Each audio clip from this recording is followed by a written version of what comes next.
So we'll get started. Tonight, we welcome Joan Horton. Planting and tending a garden is a mindful practice that requires awareness, patience, interconnectedness, gratitude, and compassion. Gardening can bring joy and build friendships as the bounty is shared and enjoyed. It is a testament to the circle of life and being present to the amazing beauty and strength of nature. Joan is a semi-retired family doctor, semi-retired. Yes, who is a teacher and examiner of medical students and family medicine residents and works for the College of Physicians and Surgeons, evaluating the medical practices of her colleagues. Before leaving clinical practice in 2021, she worked in many settings, including private practice, teaching clinics, women's health clinics, the HIV clinic, and lastly at CUPS, which offers healthcare and many other supportive services to low-income and homeless clients. She started to learn about mindfulness in 2009, and that led her to becoming the resident wellness chair for postgraduate medical education for 2 years and focusing her master's research on mindfulness and physician wellness. So we are so grateful to have you here tonight, Joan. Thank you for joining us tonight. To turn it over. Thanks for the introduction, Christine. Appreciate that. And your moral support, tech support, all the things. So this month marks 9 years that we've been gathering in this hall. That's quite a milestone when you think about it. I have to say it's there's been some driving forces. Christine's been very helpful at times, has been our tech support, but predominantly it's Phil who's not here tonight because he's on vacation. He'll be back. His book, Mindfulness Medication, is something I've read and it was very helpful. It's for sale up there. But 9 years we've been here, and I've done a couple previous talks with my master's research focusing on mindfulness-based stress reduction for medical personnel. I did something about the benefits of mindfulness, and then I have been recently doing research with simulating trauma for resilience in various environments, or STRIVE, and I did a talk about that in January. And I'll get around to STRIVE Part 2, but which Phil asked me to do, but I said, I'd really rather do something about gardening. And he came into my backyard when he was dropping something off and he saw what I'm talking about. I moved into my house, which had very little 31 years ago in the way of a garden. And in the time since in those years, I have built up so many perennial beds and fruit trees and fruit bushes and veggie planters and all sorts of stuff. It's a really green spot. Fortunately, I have 2 50-gallon water barrels, and that plus any gray water has kept things alive. I brought a bouquet of flowers from my garden that's on the counter there. So it's really been, it's really much more of a messy kind of English garden, and it's really best in June and July. But now it's predominantly pinks with cone flowers and phlox, and my dahlia is huge. And I've been influenced in some of the things that I've done. I'm sure some of you have read the book by the Potawatomi botanist, Robin Wall Kimmerer, called Braiding Sweetgrass. So she has been very helpful with its indigenous evocation of many gifts of the plant world and the reciprocity that they engender. So today, with us being aware of where we are and our indigenous settlers that actually had this place and are on the ground, and I don't, we all have shoes on, and you're welcome to keep your shoes on, but if you want to put your feet right on the tile, it will ground you really well, because what we're going to do now is a grounding exercise just to bring us into this room and bring us together in unity. So I would like you to just get comfortable, however that is for you, your back against your chair, your hands in your palm, a lap, and your feet flat on the ground, and an erect, semi-erect posture, however you feel is most supportive for you. In this grounding exercise, you can have your eyes open, or if you're comfortable, you can close your eyes. But sorry, pardon me, don't close your eyes yet, because the first part of it is a visual grounding.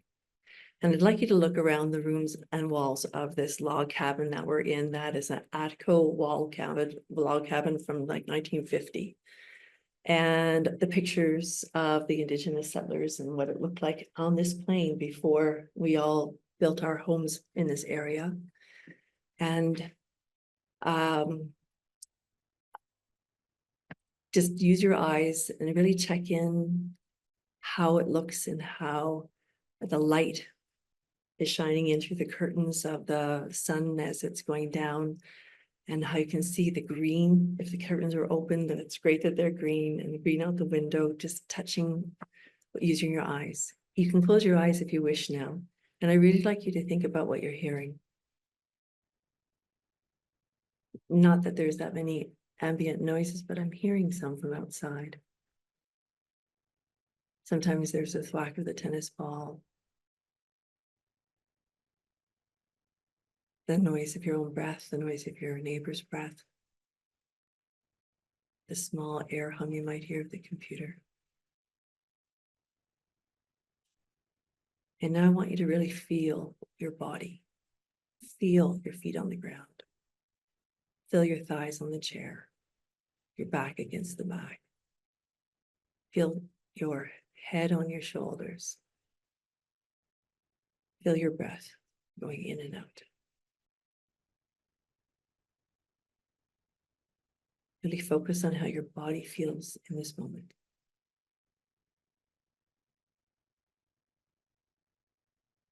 And when you're ready, take a big breath in and a nice deep exhale out. And you can open your eyes and rejoin the room. So gardening is a non-meditation practice, but you're communing with nature. And so I find it's a real retreat to go into the garden. I leave my phone behind. I lose track of time.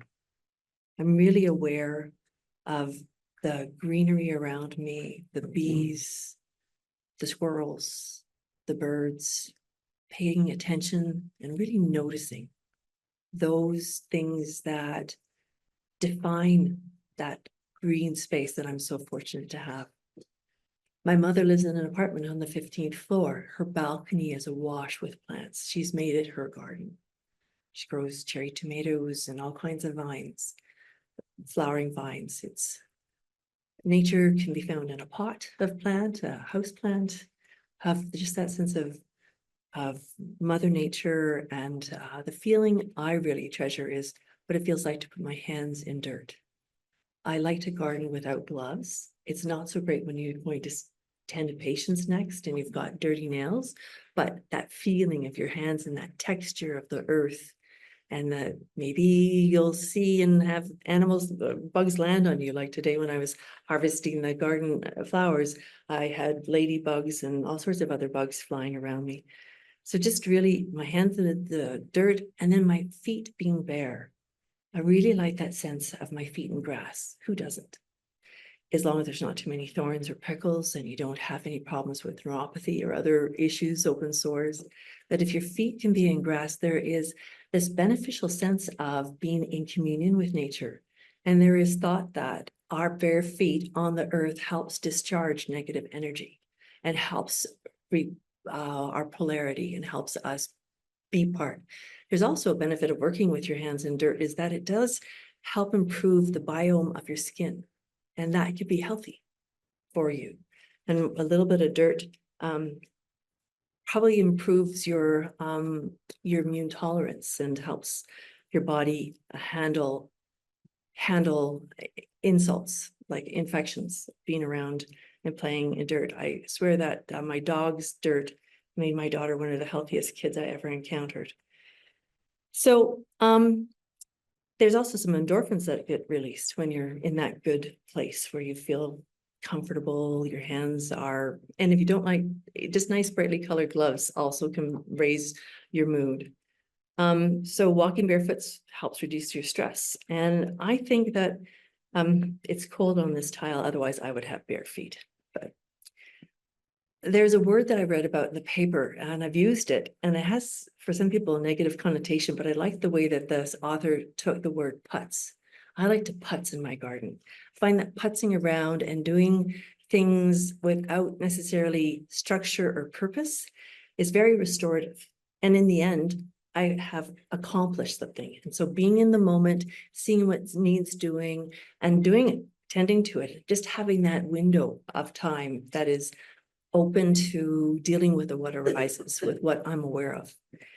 And so that kind of leads into mindfulness. What is the definition of mindfulness? And there was a fellow that I worked with, Dr. Doug McLean, who once spoke with us, and he helped me with my master's research project because he led the MBSR modified course that we offered the residents. And his definition, I like it because it is the awareness that emerges from paying attention non-judgmentally to your moment-to-moment experience. I find that to be a really easy to follow definition. The awareness that emerges from paying attention non-judgmentally to your moment-to-moment experience. And so I find that tending my garden and paying attention to all the different aspects that require tending are mindful moments that help me be grounded. It also helps you sort of think through things. Sometimes they can percolate in the back of your mind and you can solve things, figure out your thoughts and your perceptions and your feelings as you work with the physical sensations of what lifting and digging and working in the earth. It can just help you work through things. I want to talk to you a bit about how the attitudes of mindfulness play into gardening. Now, I always thought there was 7, but I was reading something recently by John Kabat-Zinn, and there's 9 attitudinal foundations of mindfulness, which I got from a website, the MBSR training website. I like the idea of beginner's mind. Every season, it's a whole new ballgame. You can't have preconceived ideas. You don't know what the weather is going to bring, or the water restrictions are going to bring, or the heat or the hail. You have no idea. So you start with hope and you begin afresh. Patience is a form of wisdom. It demonstrates that we understand and accept the facts that sometimes things must unfold in their own time. And who here hasn't had to be patient with waiting for something to bud, something to grow to fruition? So I find that patience waiting for instance, the first baby carrot, that's actually big enough to warrant giving to somebody. Here, look at this carrot. It's not just this little, it's this big. Waiting patiently for the earth to nurture the seeds I put in it and that they grow. Letting go or non-attachment. Things come and go, the seasons turn. Just acknowledging the passage of time, the inexorable passage of time, and enjoying that evolution as it passes. Non-judging. Mindfulness is cultivated by assuming the stance of an impartial witness to your own experience.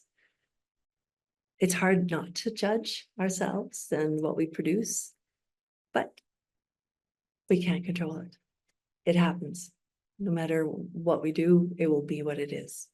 And just accepting that, not judging. Trust, cultivating an attitude of trust in yourself and in nature. I've never taken a master gardener course. Nobody's ever taught me other than my mom, who had a great garden. It's just trust that I'm going to put this seed in the earth. I'm going to amend the earth.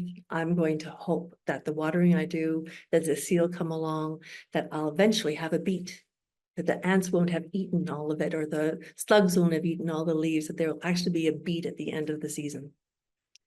So trust in nature.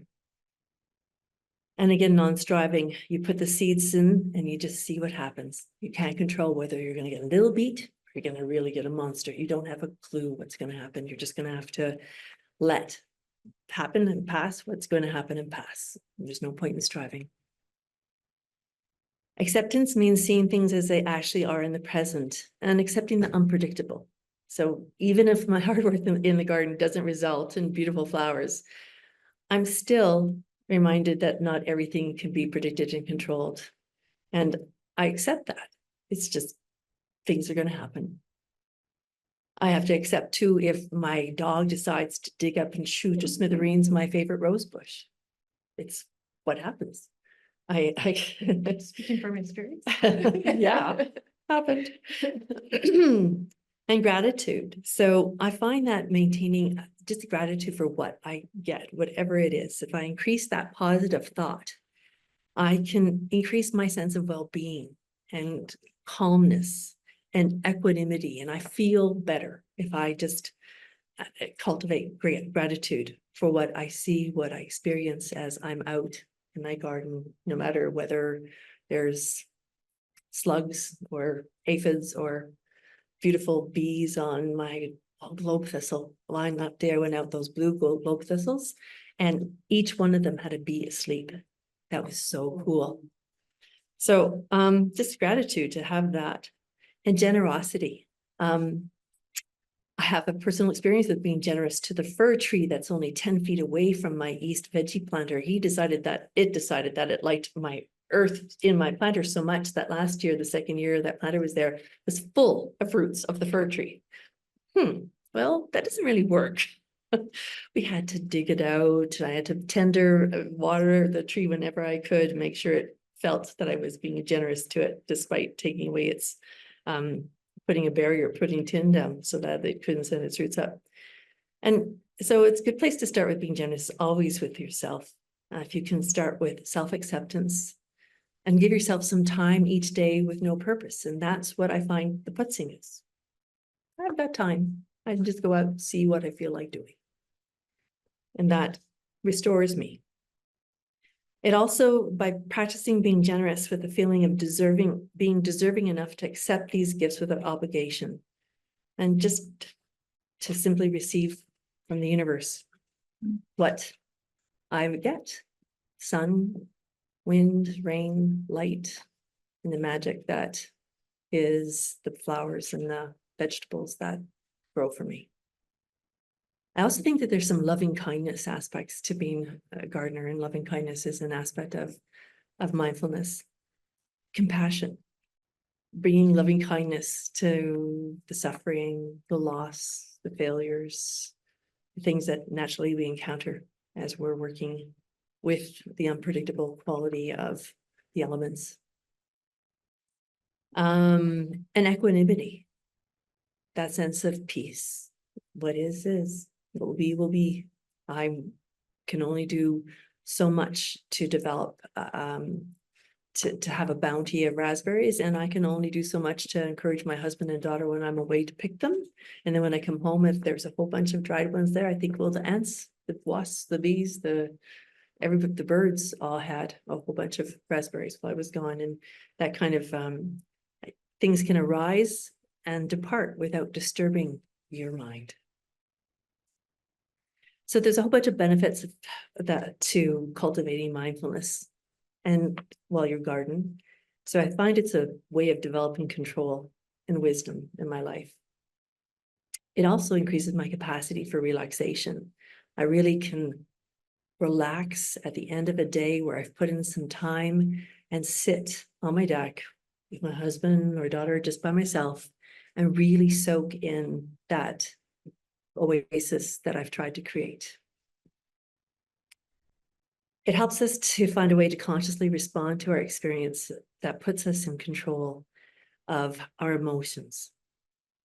I find it's transferable to our lives, so we can choose to move into a situation with full awareness and work through our own reactivity. So being out in the nature and working in the sun or not, rain. I've gardened a lot in the rain. Anybody else? It's soaking in cold, but it's a great time to garden. It just, I find being calm, being aware, those are all things I've had to work with to help offset some of the very demanding times in my work. I also think there's like an interconnectedness of all things. And I came across, Phil had forwarded me something that came from the Insight Journal. And there's a whole episode in the summer. The summer was about the Dharma of plants, and many different articles about gardening and plants, and having a meditation with the plant. So that sense of being interconnected, I think that I'm late to it. I think that there's famous people like Marcus Aurelius wrote in his book of Meditations that there is all things are implicated with one another and the bond is holy, and there's hardly anything unconnected with any other thing. And so this interconnected sense has really become more prevalent, and there's been some science about it. And recently there was a book about a Canadian author wrote about how trees communicate in subtle ways that we are really not aware about. We're just starting to be aware that there is this interconnectedness. And further along that is the cultivating gratitude and recognizing that we are interconnected in our utilization of resources. And so trying, especially in these days where we're conscious of climate change and greenhouse gas emission and things that could elevate the temperature of our world, trying to utilize a modicum of water. You know, we're all very conscious now with the water restrictions of not wasting and harvesting as much gray water as we can. And that sense of like a societal interconnectedness, I think, is was evinced by how the cities responded to not being able to water.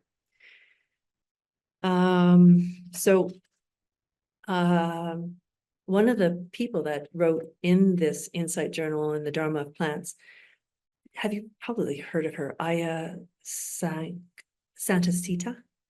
She's she's a Buddhist monk. And she wrote that our bodies are part of the planet, and I hadn't really seen that written anywhere before.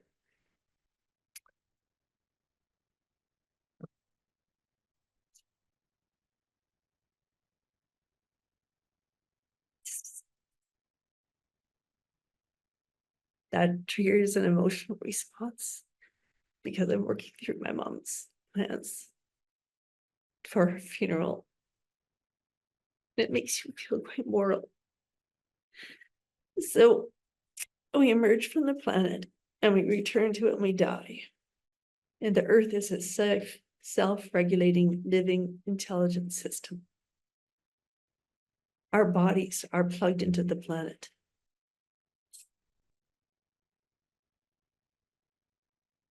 One of the things that we can do in Calgary is we can actually have a green burial. And there's a cemetery in southeastern Calgary that has a place where you go into the earth.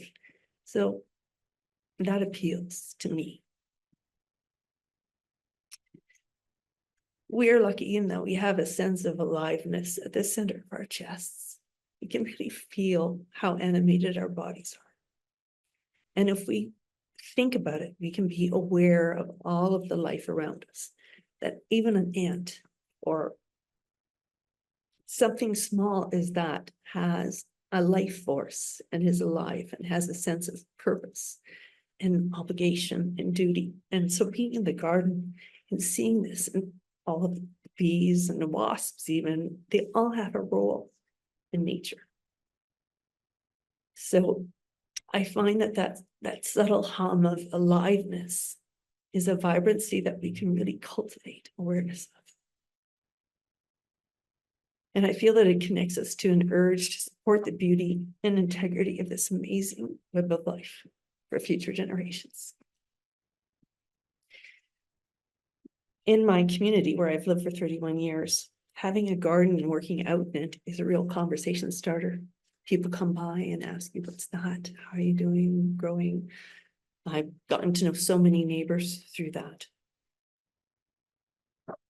And also when I'm out walking, I'll talk to people and ask, what's that? How are you growing that? I love giving and receiving the plants that people have. A lot of my garden has come from when I've hosted people and they've said, oh, would you like some of my Siberian iris? Oh, could I have some of your daisies? And you do the plant swap informally.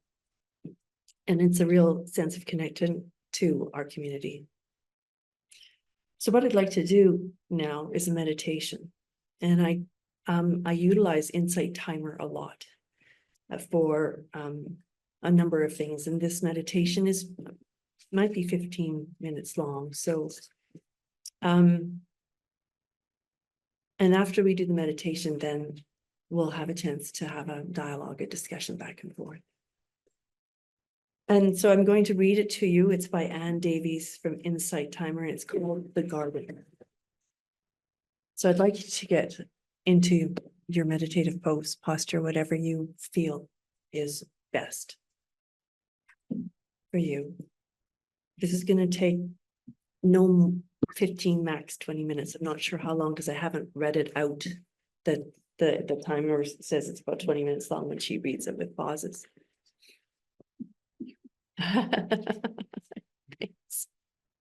Yeah, you just never know when your emotions are going to arise.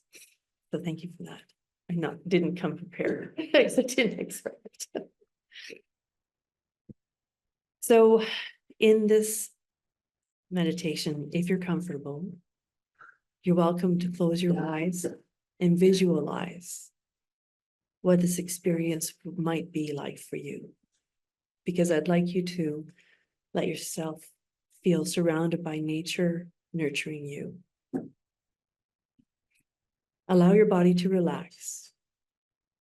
Whether you've chosen a seat for this meditation, you could also, if you wanted to, you could get down on the ground and sit and relax or recline. For this moment, all of your doing is done. This is your time. I'd like you to let go now and just be fully arriving at this moment. Make any adjustments that you need to feel comfortable and allow your body to be fully supported. Just let it go. Now gently guide your thoughts toward your breathing. Just notice it. You don't need to make any changes.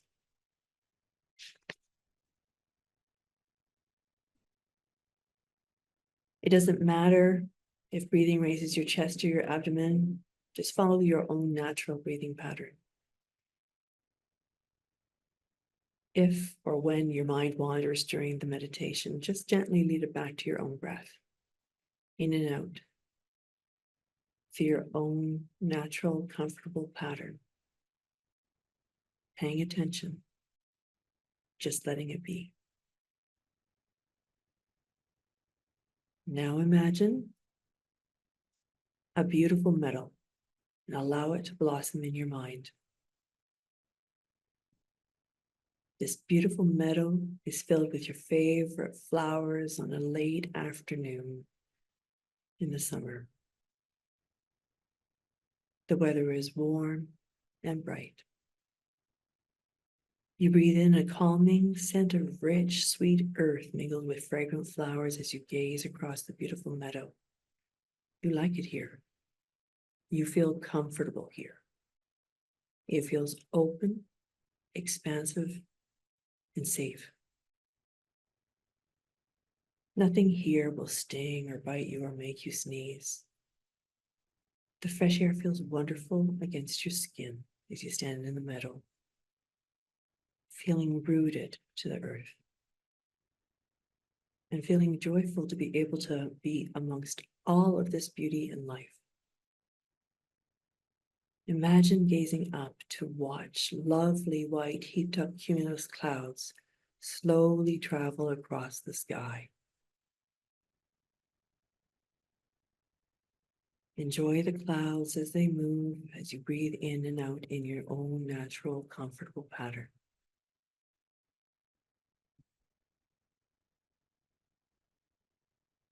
Bring in your gaze back down from the clouds and look around. You notice thick woodlands surrounding and protecting the meadow where you're at.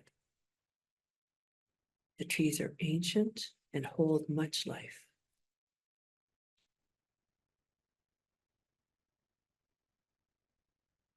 You can sense their strength and rootedness as you gaze at their beauty.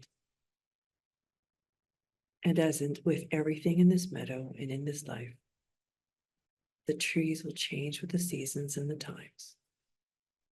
Yet through it all, the trees will stand tall and rooted, just like us, when we focus on our breath and remember who we are in our hearts. Breathing in and out in your own natural, relaxed pattern.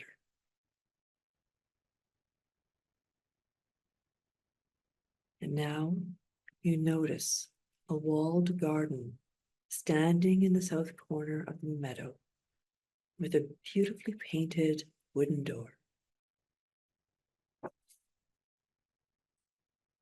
The door is painted a deep red color. It looks freshly done. You can see large leafy trees rising high above the garden walls. You're curious to see what's on the other side. You begin to walk calmly through the beautiful meadow.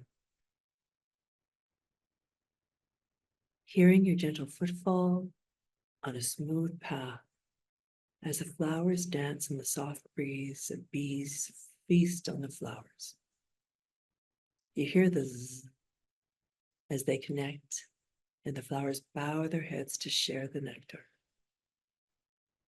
There are birds flying through the air just overhead, and you can hear the pigeons and the robins.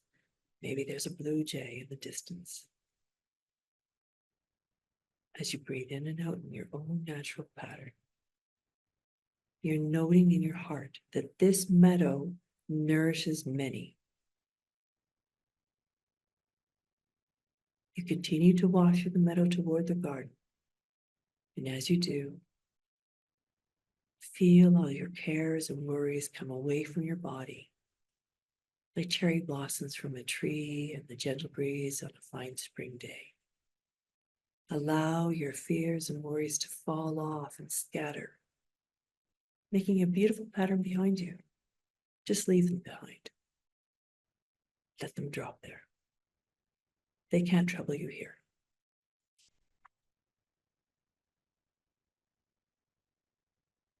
And as you reach the door, you realize that this is a safe place that you've built for yourself with love that you can come to at any time you need to center yourself and rejuvenate. Open the door and step through and close the garden door behind you. Nothing can disturb your sense of peace and joy. Inhale the fragrant aroma of all your favorite trees, flowers. Fruits and vegetables have been planted here and now are heavy with flower and fruit. Look around, take in all the beauty and life that is here. You can hear the sparrows and chickadees singing in the garden.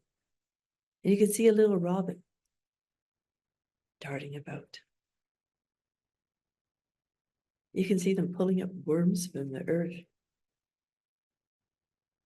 In the middle of the gardens for quadrants stands a natural pond full of life and a gentle bubbling fountain. The garden is pulsing with life and joy. You spot your favorite tree. It's in a corner and it has a blanket and a pillow spread underneath it. You head towards the blanket and you lie down. And as you do so, you allow the earth to support you. As you breathe in and out in your own natural, comfortable pattern, you feel completely supported by the earth. Each of your muscles are becoming more loose and relaxed. There's no tension or tightness anywhere in your body. Your scalp is relaxed, your jaw is relaxed, your shoulders are relaxed, your arms are at rest, your trunk is relaxed, your legs are relaxed, your feet are all feel relaxed and heavy, completely supported by the earth as you gently breathe in and out in your own pattern.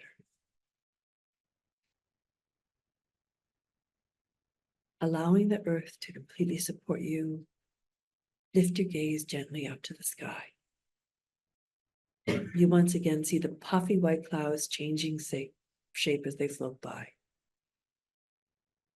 You feel happy as you realize that all these gorgeous clouds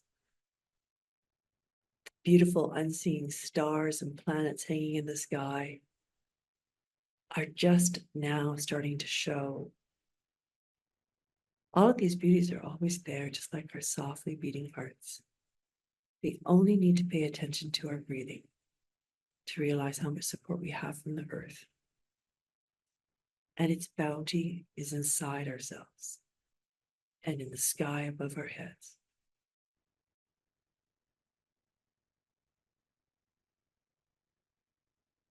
Even when we cannot see these beauties or we forget about them, they're always there. Just like our softly beating hearts. Outside of this garden, we feel ourselves starting to become stressed or anxious. We can come back to this place. Relish this sense and come back to this feeling of being supported and safe, surrounded by beauty.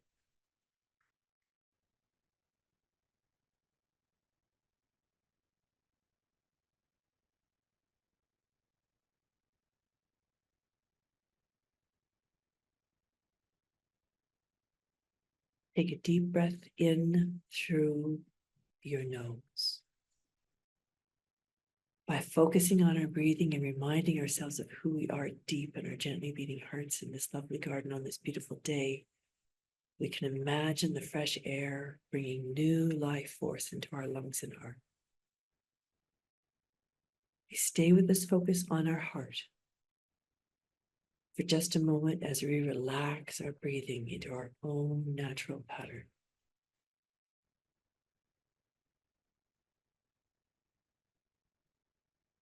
We imagine our heart alive and starting to grow with all of the joy from this afternoon. The fresh air, the beautiful meadow, the flowers, the clouds, the bees, the birds.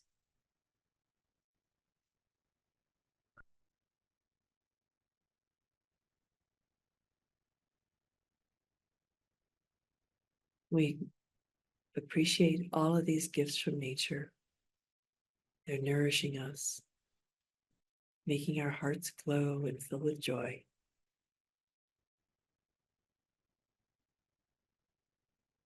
Focusing on our breath again, we feel the joy spreading out from our hearts throughout our whole body and limbs. With each breath in and out, we feel nourished and full of radiant joy. We think of loved ones and times we have laughed out loud with happiness.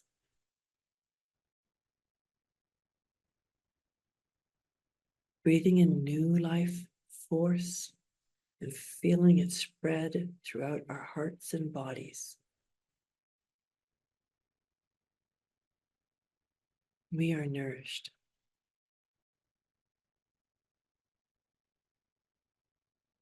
As the daylight fades and the stars begin to decorate the sky, stay here in this moment for just a couple more breaths.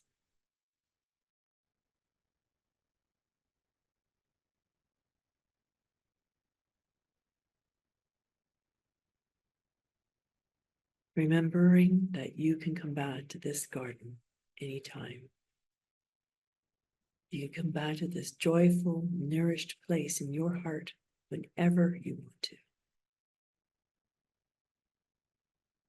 You can quietly reflect on your experience in the garden today as you gently begin to move your fingers and toes. Starting to move around a little bit. Have a little stretch if you like. Focus on your breath. You can always come back to this garden anytime. Remember who you are in your heart, strong and rooted, supported and protected. Remember this garden.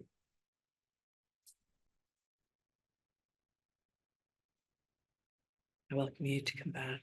Open your eyes when you're ready. Thank you for joining me in the meditation.